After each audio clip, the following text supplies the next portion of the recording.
மனோகர் நாடகமும் மற்றவர்கள் போடுகிற நாடகத்திலையும் மிகப்பெரிய வித்தியாசம் இருக்கும். அப்படி என்னதான் சிறப்பு அப்படின்னு கேட்டா, மற்ற மேடைகளின் அகலம் 22 அடி இருக்கும். ஆனா ஆர்எஸ் மனோகரது மேடை நாடகத்துல 30 அடியில டிராமாஸ்கோப் முறையில பிரம்மாண்டமாக இவர் நடத்துவார். இவர் அந்த கால சங்கர் என்றே சொல்லலாம். மற்ற நாடகத்துல ஒரு காட்சிக்கும் அடுத்த காட்சிக்கும் வரும் இடைவெளியில படுதா போட்டு விட்டு அபஸ்வரத்துல ஒரு ஹார்மோனியத்தை ஒலிக்க விடுவாங்க.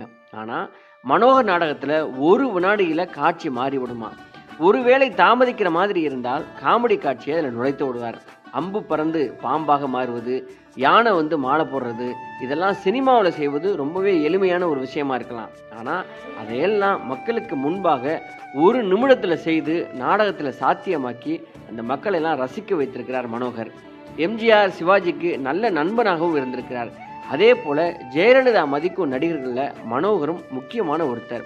இதனால தான் தமிழ்நாட்டின் இயல் இசை நாடகமன்ற தலைவர் பதவியில்